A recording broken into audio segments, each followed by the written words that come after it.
Good morning, sir. Do you know what causes West Nile virus? Not exactly, no. Have you ever been bitten by a mosquito? Yes, I have. And what kind of reaction did you have to it? Just itching and redness, and that's about it. Do you know what to do to prevent being bitten by a mosquito? Well, just to use mosquito repellent to spray it on my clothes or wear long sleeve shirts if I'm going to be outside, and that's about it. Thank you very much. Do you know mosquitoes carry an assortment of viruses and diseases that are harmful to humans? No, I did not. This program has been developed to give you the information you need to protect yourself from being bitten by the mosquito and how to identify and eliminate the areas where they breed and multiply. Why is this important? It is just a mosquito. The bite will itch for a while. But is it really necessary to go to all this trouble just for a mosquito? The answer to that question is yes. The mosquito has become more than just a common pest. It has become a national concern. The mosquito has become a big problem not only in the San Antonio metropolitan area but nationwide. Why? There are over 80 species of mosquitoes in our metro area, and many of these mosquitoes carry diseases that can affect us if we are bitten. Another problem is that you don't know which mosquitoes are carriers of disease because to the average person, one mosquito looks like another. This means that every time you get bitten by a mosquito, you don't know if you're just going to get an itchy bite or if that mosquito that just bit you is a carrier of some type of disease or virus that will make you sick. One of the diseases the mosquito carries is the West Nile virus. The mosquito is the major source of the recent outbreaks of the West Nile virus to humans. The West Nile virus can cause anything from a minor headache to death. The West Nile virus is most frequently found in several species of birds, such as the crow, blue jay, hawks, owls, falcons, and even eagles. When a mosquito feeds on an infected bird, the mosquito becomes a carrier for the virus. If you get bitten by an infected mosquito, the virus can be transmitted through the mosquito's saliva. You then become the new host for the virus, which may or may not make you sick. Most people will not become sick, but in some cases the infection can be very serious or even life-threatening. Symptoms for the West Nile virus can include fever, headache, body aches, skin rash, or possible swollen glands. In the more severe cases, look for high fever, stiff neck, disorientation, convulsions, muscle weakness, and/or encephalitis. A weak immune system will enhance the chances of catching the virus and will enhance the odds of having a severe case of the disease. Mosquitoes can breed and multiply in areas like bird baths, discarded cans and other types of containers, discarded styrofoam cups, wading pools, old tires, clogged rain gutters, old buckets, potted plant trays and saucers, livestock and animal watering troughs, any place where there is standing water. The city of San Antonio uses ultra-low-volume foggers in area neighborhoods to control adult populations of mosquitoes when it has been determined the number of mosquitoes is excessive.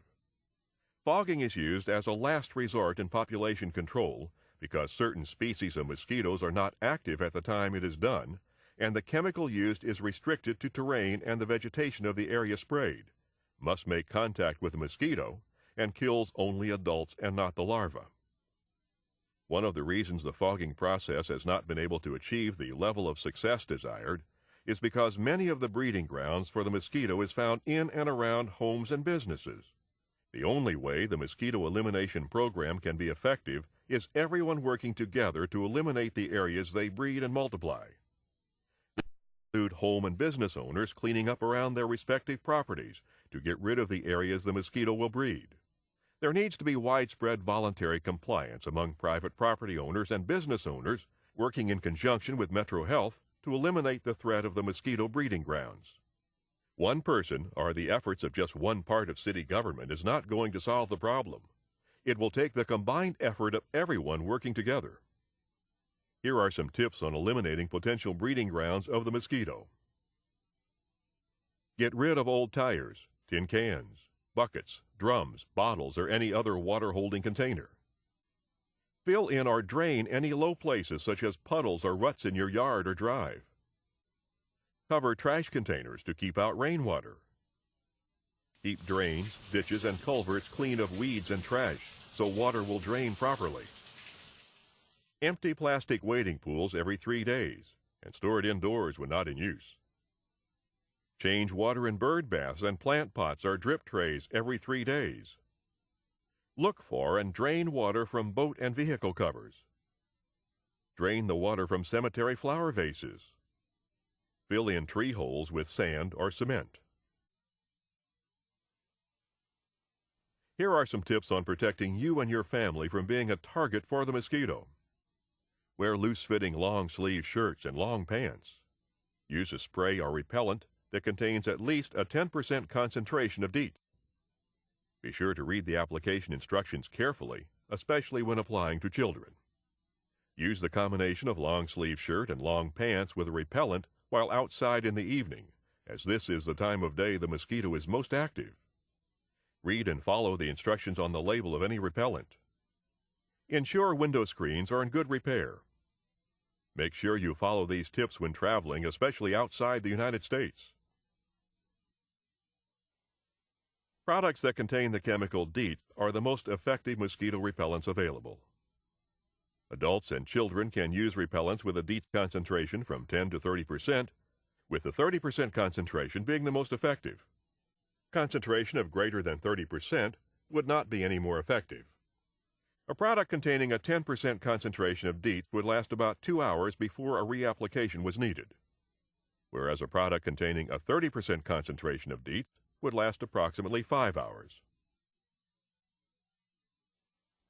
The safest approach to using a product with DEET would be to select the lowest concentration effective for the amount of time you intend to spend outdoors. Products containing DEET is not recommended for use on children under 2 months of age. DEET products should not be used with sunscreens. Sunscreens are often applied repeatedly because they can be washed off.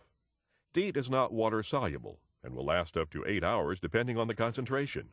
Repeated application of DEET may increase the potential for an adverse reaction. Apply DEET sparingly on exposed skin and do not use under clothing. Do not use DEET on the hands of young children and avoid applying around the eyes and mouth. Do not use DEET over cuts, wounds, or irritated skin. Wash treated skin with soap and water after returning indoors. Wash treated clothing. Avoid spraying products containing DEET indoors.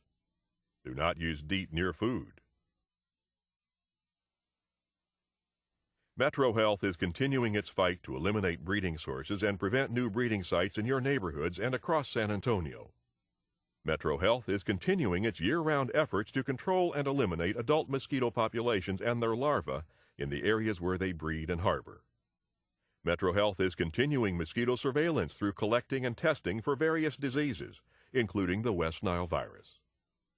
Metro Health is continuing to identify certain birds for testing which may be infected with the West Nile virus in our city, and keep you informed of any outbreaks within our city.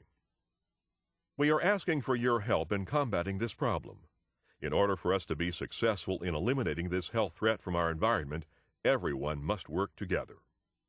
That means home and business owners cleaning up their properties to places where the mosquito will breed. Wear the proper clothing in combination with the proper use of repellents containing DEET, especially in the early morning and evening hours when the mosquito is most active. During specific periods of the year, Metro Health will collect certain species of birds within 24 hours of death for testing for West Nile virus. We appreciate you working with Metro Health to eliminate the breeding grounds and population of the pesky mosquito. Working together, we can create a safer environment for all of us.